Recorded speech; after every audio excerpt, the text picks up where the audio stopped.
Hello everyone. तो कैसे हैं आप लोग। आज के इस पर्टिकुलर वीडियो लेक्चर में हम डिस्कस करने वाले हैं वायरस के बारे में।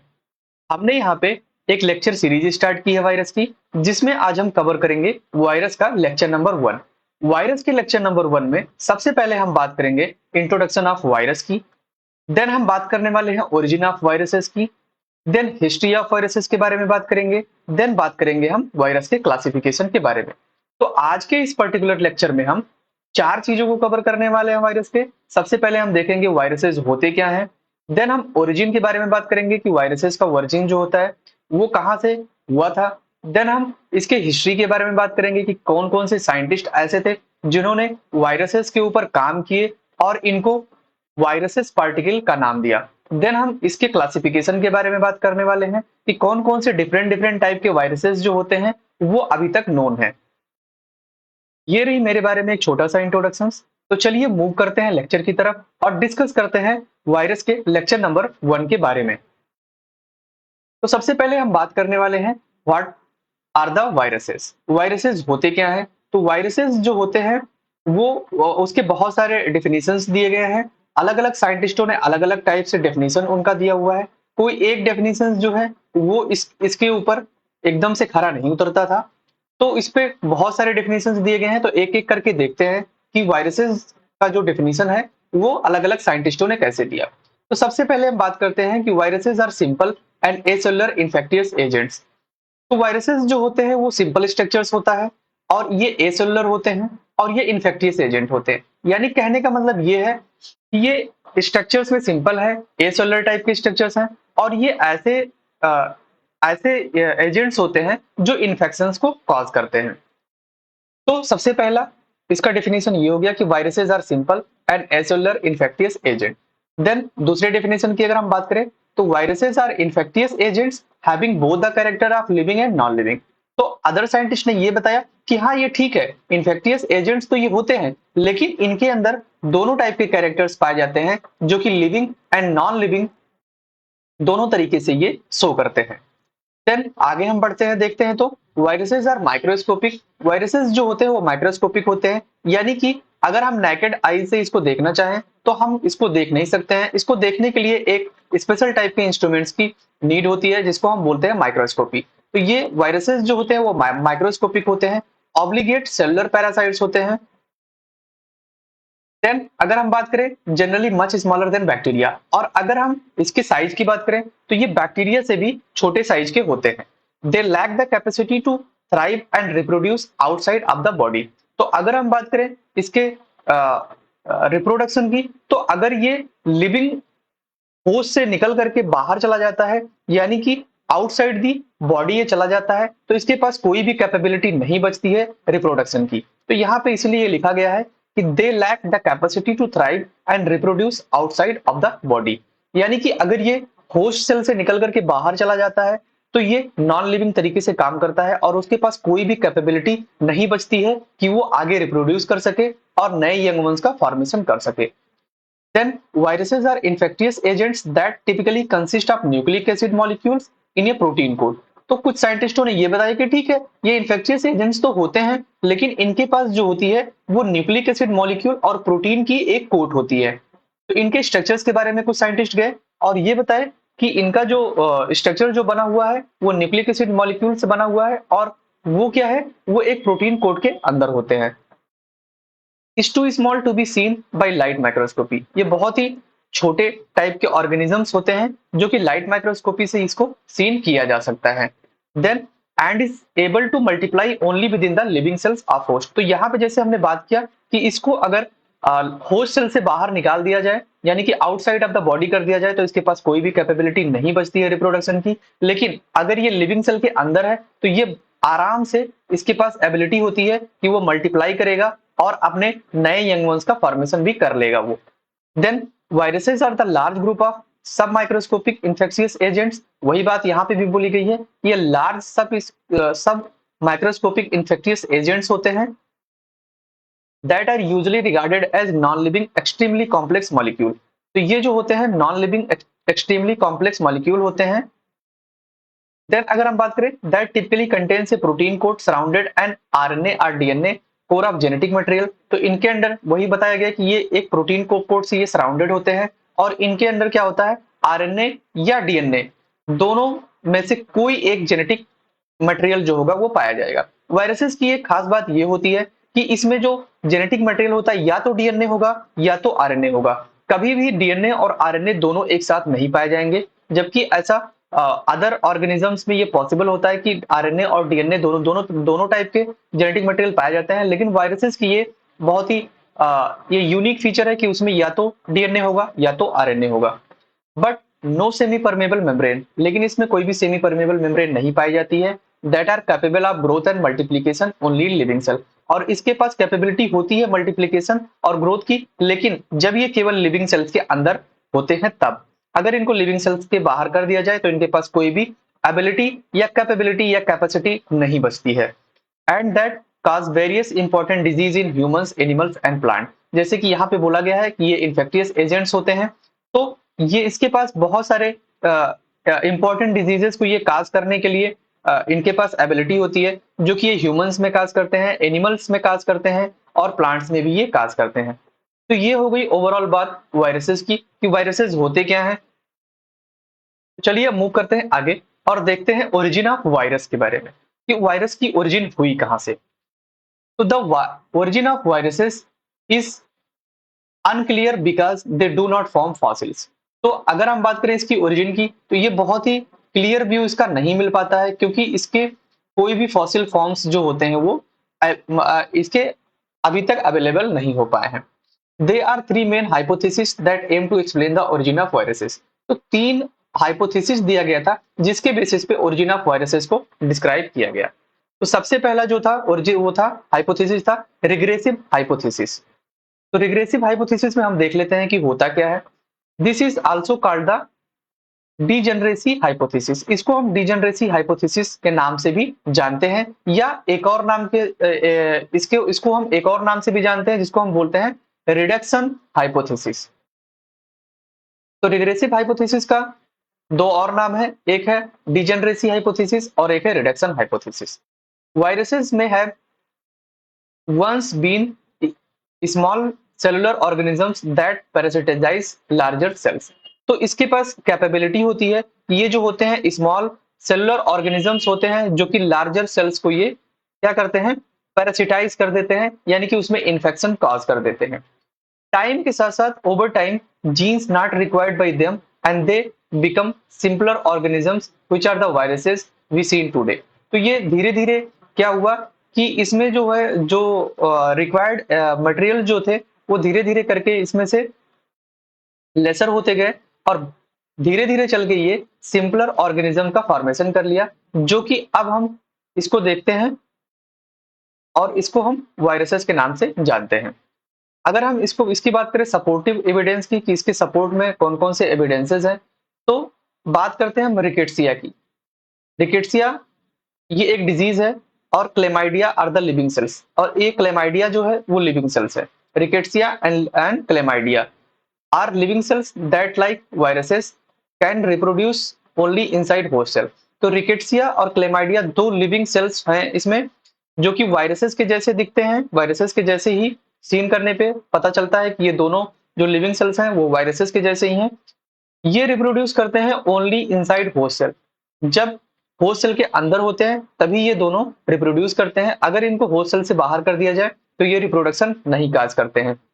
देन दूसरे नंबर की बात करें, they lend support to this hypothesis as their dependence on parasitism is like to have caused the loss of genes that enable them to survive outside ये सेल।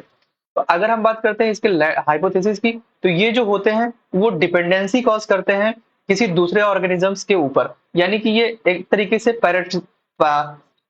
से पैरासिटिज्म वाला बिहेवियर शो करते हैं। और इनके अगर हम जेनेटिक मटेरियल यानी कि जीन्स की अगर बात करें, तो अगर इनको आउटसाइड द सेल कर दिया जाए यानी कि होस्ट सेल से बाहर कर दिया जाए तो इनके पास अपना जो जीन्स होता है वो काम नहीं करता है। तो ये रिग्रेसिव हाइपोथेसिस यानी कि रिडक्शन की तरफ इसको लेकर चला गया। तो पहली हाइपोथेसिस ये थी। देन हम दूसरे हाइपोथेसिस की बात करें तो स्केप जीन थ्योरी। दूसरी हाइपोथेसिस थी स्केप जीन थ्योरी। तो स्केप जीन थ्योरी में हम बात कर लेते हैं Some viruses may have evolved from bits of DNA or RNA that escape from the genes of the larger organism. तो कुछ वायरसेस की अगर हम बात करें तो वो इवॉल्व हुआ था डीएनए से या आरएनए से, दोनों में से किसी एक से ही इवॉल्व होगा। That escape from the gene of the larger organisms, जो लार्जर ऑर्गेनिजम्स के जो जीन्स थे उनमें से कुछ जो डीएनए या आरएनए मॉलिक्यूल्स जो हैं वो escape कर गए और ये वायरसेस का बाद में चल करके फॉर्मेशन कर लिए। तो इसी के नाम के ऊपर हमको ये नाम पड़ा escape gene theory. Then the escaped DNA could have come from plasmids, piece of naked DNA that can move between cells, and are transposons molecules of DNA that replicate and move around to different positions within the genes of the cells. तो ये escaped DNA जो थे ये कहाँ से निकल के आए? ये हाइपोथेसिस में ये बताया गया कि ये या तो प्लाज्मिड से निकल के आए हैं या तो ये ट्रांसपोजॉन से निकल के आए हैं।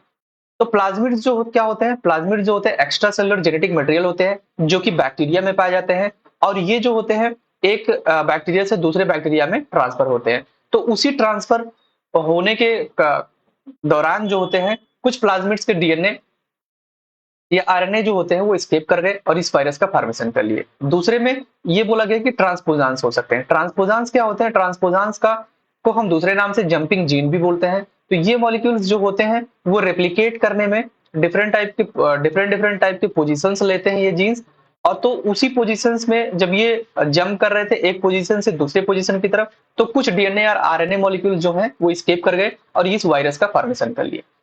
Then this is sometime called the vagrancy hypothesis और एस्केप हाइपोथेसिस। तो इसको हम और नाम से भी जानते हैं, लेकिन मेन जो ये था कि ये एस्केप जीन थ्योरी इसी के नाम पे दिए क्योंकि कुछ डीएनए और आरएनए मॉलिक्यूल्स जो होते हैं वो एस्केप करके ये वायरस का फॉर्मेशन कर लिए। देन सपोर्टिंग एविडेंस, इसके सपोर्टिंग में कौन कौन से एविडेंसेस आते हैं? वंस कॉल्ड जंपिंग जीन्स यानी कि ट्रांसपोजॉन्स। अगर हम बात करते हैं जंपिंग जीन्स यानी ट्रांसपोजॉन्स की, are example of mobile genetic element that could be origin of some viruses. तो ये जंपिंग जीन की वजह से इसकी जो एविडेंसेस थी वो देखने को मिली हमको। Then they were discovered in मेज इन बारबरा मैकलिंटॉक इन 1950। ये मेनली जंपिंग जीन की बात कर रहा है कि जंपिंग जीन जो है यानी कि ट्रांसपोजन वो बारबरा मैकलिंटॉक नाम की साइंटिस्ट एक थी, उन्होंने 1950 में किया था। तो ये दो एविडेंसेस हो गए। दूसरा एविडेंस जो दूसरी हाइपोथेसिस थी वो थी एस्केप जीन थ्योरी।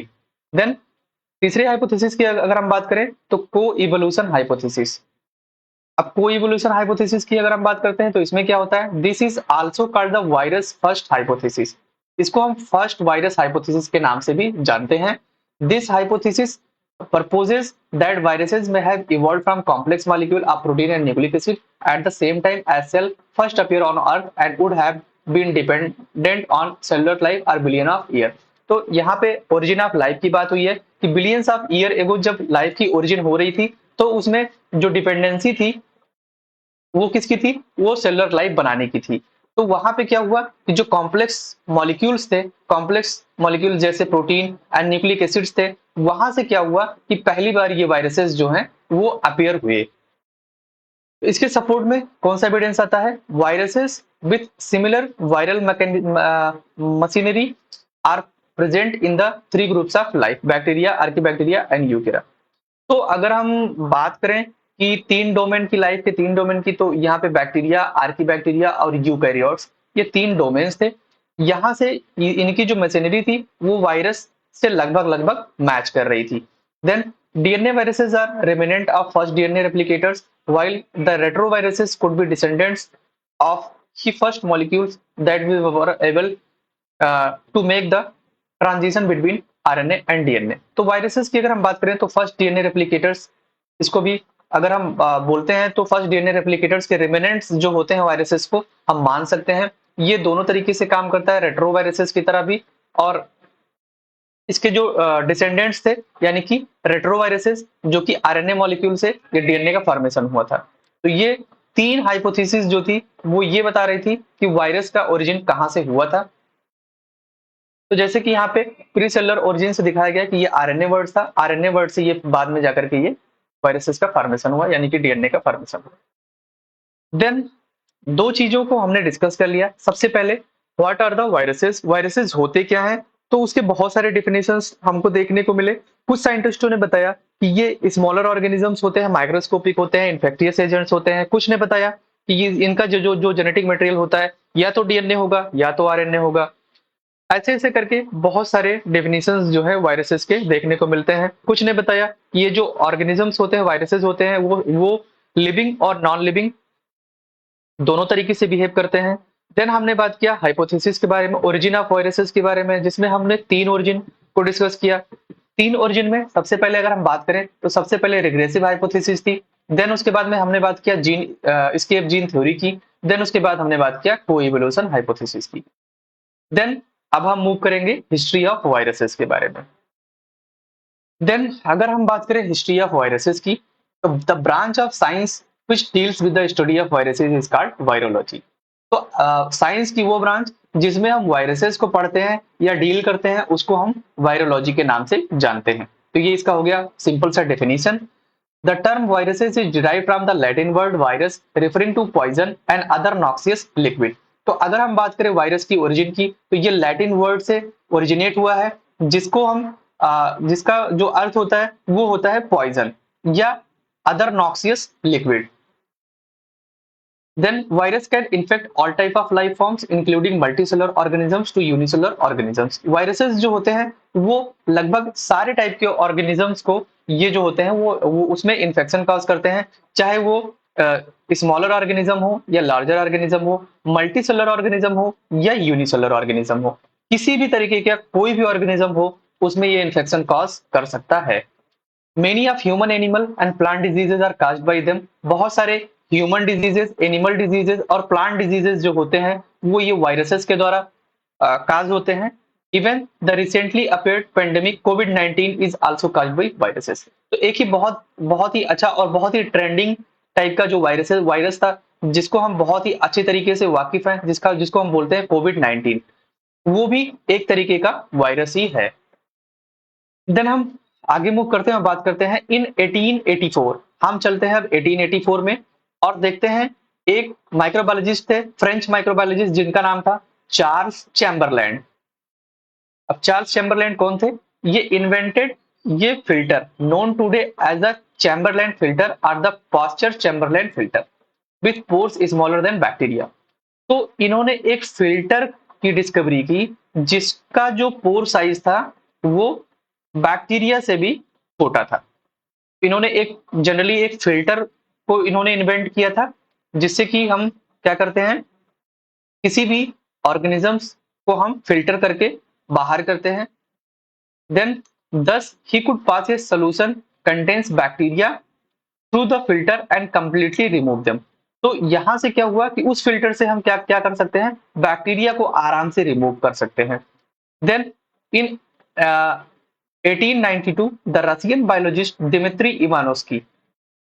अब हम बात करते हैं 1892 में एक साइंटिस्ट थे रसिया के जिसका नाम था Dmitri Ivanovsky, and Dmitri Ivanovsky discovered virus in an infected tobacco plant. तो इन्होंने क्या किया था कि सबसे पहले वायरस की डिस्कवरी जो की थी वो इन्फेक्टेड टोबैको प्लांट में किया था इन्होंने, टोबैको प्लांट।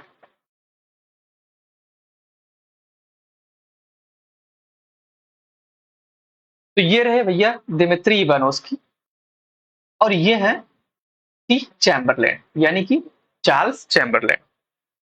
तो ये दो साइंटिस्ट थे, एक ने 1884 में फिल्टर को इन्वेंट किया था और दूसरे थे दिमित्री इवानोस्की जिन्होंने 1892 में सबसे पहले टोबैको प्लांट में वायरसेस को डिस्कवर किया था। देन हम आगे मूव करते हैं, इन 1898 में चलते हैं। तो 1898 में एक साइंटिस्ट थे, डच माइक्रोबायोलॉजिस्ट थे जिनका नाम था मार्टिनस बिजरिंग।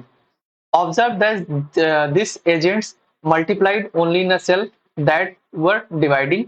तो इन्होंने ये बताया ये जो एजेंट्स हैं इनको वायरस का नाम नहीं दिया गया, इनको एजेंट्स बोले वो, और ये बताया कि ये केवल जो है वो लिविंग सेल्स में ये मल्टीप्लाई कर पाएंगे, डिवाइड कर पाएंगे, बाकी और नहीं कर पाएंगे।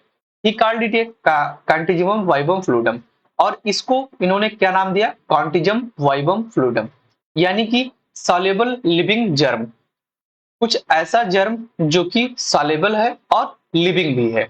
And reintroduce the word virus F Todd M Beijerinck and M Stanley. तो सबसे पहले मार्टिनस बिजरिंग ने इसको एजेंट्स बोला और ये बताया कि ये मल्टीप्लाई होंगे केवल लिविंग सेल्स के अंदर और इनको बोला कि ये कॉन्टिजिबम वाइबम फ्लूइडम है, यानी कि सॉल्युबल लिविंग जर्म्स है। और बाद में इन्हीं को रीइंट्रोड्यूस किया गया 3 साइंटिस्टों के द्वारा, जो कि थे एफ टॉड, एम बिजरिन और एम स्टैनले, और इसको नाम दिया virus. The first image of viruses was obtained upon the invention of electron microscopy in 1931 by the German engineers Ernest Ruska and Max Knoll। तो 2 साइंटिस्ट थे जर्मनी के, एक थे नॉल और एक थे रस्का। तो नॉल और रस्का ने 1931 में सबसे पहले इलेक्ट्रॉन माइक्रोस्कोपी की डिस्कवरी की, और उसमें सबसे पहले वायरस का इमेज सबसे पहले दिखा। Then the tobacco mosaic virus was the first to be crystallized by Wendell Meredith Stanley। तो सबसे पहले अगर स्टेरलाइजेशन की अगर हम बात करें, क्रिस्टलाइजेशन की बात करें, तो सबसे पहले स्टैनले जो थे उन्होंने टोबैको मोज़ेक वायरस को सबसे पहले क्रिस्टलाइज किया इन 1935 में। And it's structures could therefore B explain in detail, और बाद में इस स्ट्रक्चर्स को अच्छे से एक्सप्लेन किया। By the end of 19th century, जब 19th सेंचुरी खत्म हो गई, viruses define the term of their infectivity, ability to be filtered and their requirement for living host. तो ये सब बताने के बाद में viruses has been grown only in plants and animals. तो वायरसेस जो है केवल प्लांट और एनिमल में ही ग्रोथ कर पा रहे थे तब तक। Then in early 20th century, अब आ गई 20th सेंचुरी। 20th सेंचुरी की अगर हम बात करें तो the English bacteriologist Frederick Todd discovered a group of viruses that infect bacteria now called bacteriophages. तो इन्होंने एक अलग तरीके से वायरसेस को देखा जो कि बैक्टीरिया को इन्फेक्ट कर रहे थे, और उसका नाम दिया बाद में चल के बैक्टीरियोफाजेस। तो सबसे पहले बैक्टीरियोफाजेस की डिस्कवरी का जो क्रेडिट जाता है वो जाता है फ्रेडरिक टॉड को। Then microbiologist Felix D. Hallett discovered viruses that, when added to bacteria on an agar plate, would reproduce area death bacteria। तो इन्होंने ये रिप्रोड्यूस किया कि बैक्टीरिया को, वायरसेस को बाद में जाकर के इन्होंने डिस्क्राइब किया और ये बताया कि अगर हम एगार प्लेट पे बैक्टीरिया को ग्रो करते हैं और वहां पे क्या करते हैं, वायरसेस को इंट्रोड्यूस करा देते हैं, तो वो बैक्टीरिया जो होती है उनकी वो डेथ हो जाती है। Then the second half of the 20th century was the golden age of virus discovery, and most of the over 2000 recognized species of animal, plant and bacteria viruses were discovered during this year। तो अगर हम 20th century की बात करें, आधी 20th century के बाद की बात करें, तो वहां पे गोल्डन एज ऑफ वायरसेस जो है वहां पे स्टार्ट हो गया, और लगभग 2000 recognised species of animal, plant और बैक्टीरियल वायरस की डिस्कवर कर दी गई। तो ये हो गई बात डिस्कवरी की वायरसेस की।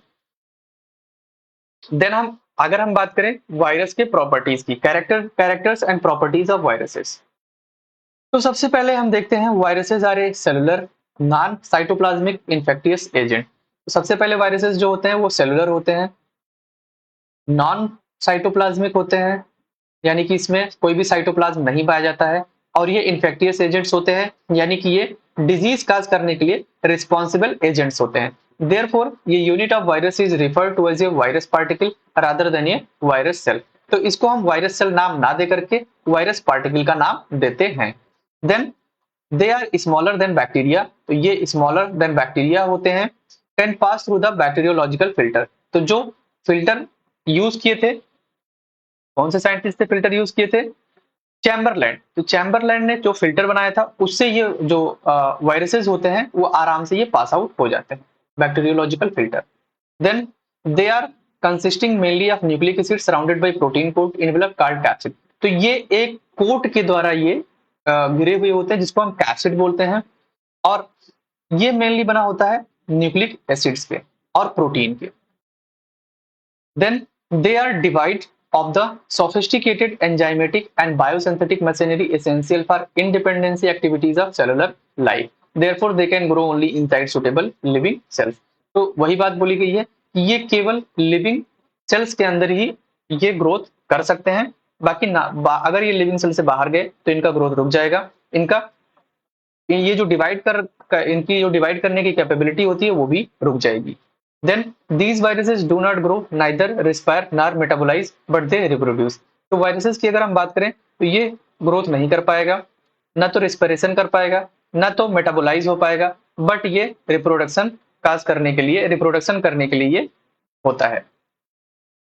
Viruses may even be crystallized much like molecules, although some kind of viruses can only be purified but not crystallized. अगर हम viruses की बात करते हैं, अगर हम crystallization की बात करते हैं, तो इसको हम viruses can only be purified, इसको हम viruses को केवल purified कर सकते हैं, crystallize नहीं कर सकते हैं। Then ये virus can not contain both DNA और आरएनए, जैसे कि हमने पहले ही बताया कि इसमें डीएनए और आरएनए ये दोनों जो होता है एक साथ नहीं पाया जाएगा, या तो डीएनए पाया जाएगा या तो आरएनए पाया जाएगा। Therefore virus is called either DNA viruses और RNA viruses depending on whether it contains the nucleic acid DNA और आरएनए। तो वही बोला गया है कि न्यूक्लिक एसिड डीएनए या आरएनए के बेस पे ये डिसाइड होता है कि उसमें कौन सा वायरस है, डीएनए वायरस है या आरएनए वायरस है। Viruses are transmissible from disease to healthy organism. तो वायरसेस जो होते हैं वो ट्रांसमिसेबल होते हैं, यानी कि डिजीज से वो हेल्दी ऑर्गेनिज्म में ट्रांसफर आराम से वो हो सकते हैं, यानी कि ट्रांसमिट वो आराम से हो सकते हैं। All viruses are obligate parasites. सारे वायरसेस जो होते हैं ऑब्लिगेट पैरासाइट्स होते हैं, यानी कि ट्रू पैरासाइट्स होते हैं। They can multiply only within the living host cell, और ये केवल मल्टीप्लाई करते हैं वहां जहां पे लिविंग होस्ट सेल होते हैं। Then viruses are host specific. Viruses जो होते हैं होस्ट स्पेसिफिक होते हैं। They infect only a single species and defined definite cells of host. तो ये केवल एक सिंगल स्पीसीज को ही ये इन्फेक्ट करते हैं और इनका जो होस्ट होता है वो डेफिनेट होता है। They are highly resistant to germicides and extremes of physical conditions. तो ये जो होते हैं हाईली रेजिस्टेंस भी होते हैं जर्मिसाइड्स के टर्म में, और फिजिकल कंडीशंस जो होती हैं वो बहुत ही एक्सट्रीम मानी जाती है इसमें। Then viruses are called connective link between living and non living. तो ये बहुत ही इंपॉर्टेंट पॉइंट एक माना जा रहा है ये जो होते हैं कनेक्टिव लिंक होते हैं किसके, between living and non living के बीच के। देन प्रॉपर्टीज के बारे में हमने बात किया, अब बात करते हैं हम वायरसेस जो होते हैं वो लिविंग भी होते हैं और वायरसेस जो होते हैं वो नॉन लिविंग होते हैं, यानी कि ये कनेक्टिंग लिंक होते हैं, कनेक्टिंग लिंक माने जाते हैं लिविंग और नॉन लिविंग के बीच की। तो हम देखते हैं कि कौन कौन से कैरेक्टर्स लिविंग वाले हैं इसमें और कौन कौन से कैरेक्टर्स जो हैं वो नॉन लिविंग वाले हैं। तो सबसे पहले हम बात करते हैं लिविंग के बारे में। तो they possesses genetic material either DNA और आरएनए। तो इसमें जो जेनेटिक मटेरियल होगा या तो डीएनए होगा या तो आरएनए होगा, एक ही हो गया। Then they can undergo mutation, इसमें म्यूटेशन काज हो सकता है। दे शो इरिटेबिलिटी, तो इसमें इरिटेबिलिटी भी शो होती है। They can capable to reproduce, इसमें रिप्रोडक्शन भी होता है, रिप्रोड्यूस भी कर सकते हैं ये। They can increase their number, ये अपना नंबर इंक्रीज भी कर सकते हैं। Transmitted from one host to another, ये ट्रांसमिटेड भी होते हैं एक होस्ट से दूसरे होस्ट में। Then they react to heat chemicals and radiation, अगर हम इसको हीट केमिकल या रेडिएशन प्रोवाइड करें तो ये उसके अगेंस्ट रिएक्ट भी करते हैं। These develop resistant to antibiotics, तो एंटीबायोटिक्स के अगेंस्ट ये रेजिस्टेंसी भी शो करते हैं। तो ये सारे कैरेक्टर्स जो हैं वो लिविंग के कैरेक्टर्स हैं, यानी कि इसमें DNA RNA genetic material mutations देखा जाता है, इरिटेबिलिटी शो करते हैं, रिप्रोड्यूस कर सकते हैं, इंक्रीज कर सकते हैं नंबर को, ट्रांसमिट हो सकते हैं एक सेल से दूसरे सेल में, यानी कि एक होस्ट से दूसरे होस्ट में। ये केमिकल्स, रेडिएशन और हीट के रिस्पॉन्स में ये रिएक्ट भी करते हैं और इसमें रेजिस्टेंसी भी शो करते हैं ये एंटीबायोटिक्स के अगेंस्ट। तो ये हो गया लिविंग का कैरेक्टर वायरस का। देन हम बात करते हैं वायरस के नॉन लिविंग कैरेक्टर के बारे में। तो दे कैन बी क्रिस्टलाइज, इसको हम क्रिस्टलाइज कर सकते हैं। They are inert outside the host, अगर ये होस्ट के बाहर जाता है तो ये क्या होता है, ये नॉन लिविंग हो जाता है। Then lack cell membrane and cell wall, इसमें सेल मेम्ब्रेन और सेल वॉल नहीं पाई जाती है। साइटोप्लाज्म भी इसमें एब्सेंट होता है और ऑर्गेनेल्स भी इसमें एब्सेंट होती हैं, जबकि जो लिविंग सेल्स होते हैं उसमें साइटोप्लाज्म और ऑर्गेनेल्स दोनों होती है, प्रेजेंट होती हैं। They do not show cell divisions, living organism cell division show करते हैं, यहाँ पे ये सेल डिवीजन नहीं शो कर रहा है। They don't grow in size shape, ये साइज और शेप में ग्रोथ नहीं करते हैं। They do not possess sort of nutrients. Then they do not respire and excrete, इसमें रेस्पिरेशन और एक्सक्रीशन नाम का कोई भी चीज ऐसा नहीं होता है, ना तो ये रेस्पायर करते हैं ना तो ये एक्सक्रीट करते हैं, जबकि जो लिविंग ऑर्गेनिजम्स होते हैं उसमें रेस्पिरेशन और एक्सक्रीशन दोनों होता है। Don't undergo their own metabolism, इनके पास कोई भी खुद का मेटाबॉलिक सिस्टम नहीं होता है। Then lack any energy reproducing system, इसके पास कोई भी एनर्जी रिप्रोड्यूसिंग सिस्टम नहीं होता है, जैसे कि एनिमल और प्लांट में होता है माइटोकॉन्ड्रिया, जहां से एनर्जी रिप्रोड्यूस होती है। एनर्जी प्रोड्यूस होती है, वैसा कुछ स्ट्रक्चर्स वायरसेस में नहीं पाए जाते हैं। तो ये कैरेक्टर्स कुछ हो गए वायरस जो कि लिविंग शो कर रहा है, और ये कुछ कैरेक्टर्स हो गए वायरस जो है वो नॉन लिविंग शो कर रहा है। तो ये हो गया लेक्चर नंबर 1 के बारे में ओवरऑल। आज हमने बात किया सबसे पहले इंट्रोडक्शन ऑफ वायरस के बारे में। उसमें हमने देखा कि बहुत सारे डेफिनेशंस थे वायरसेस के। देन हमने बात किया ओरिजिन ऑफ वायरसेस की। ओरिजिन ऑफ वायरसेस में हमने बात किया 3 हाइपोथेसिस जो थी ओरिजिन ऑफ वायरसेस की, जहां से वायरसेस ओरिजिनेट हुए हैं। देन हमने बात किया प्रॉपर्टीज ऑफ वायरसेस की, कि वायरसेस की कौन-कौन से प्रॉपर्टीज होते हैं। देन हमने बात किया लास्ट में जाकर के कि जो वायरसेस होते हैं वो कनेक्टिंग लिंक होते हैं between living and non living के बीच की। तो उसमें हम देखें कि कौन-कौन से कैरेक्टर्स जो होते हैं नॉन लिविंग वाले हैं और कौन-कौन से कैरेक्टर्स जो हैं लिविंग वाले हैं। आई होप आपको ये पूरा कॉन्सेप्ट वायरस का समझ में आ गया होगा। तो अगले पार्ट में हम इसको लेक्चर नंबर 2 कंटिन्यू करेंगे। और आई थिंक आपको ये वीडियो पसंद आया होगा। तो please for more videos please subscribe my YouTube channel biology by SK sir. Thank you so much.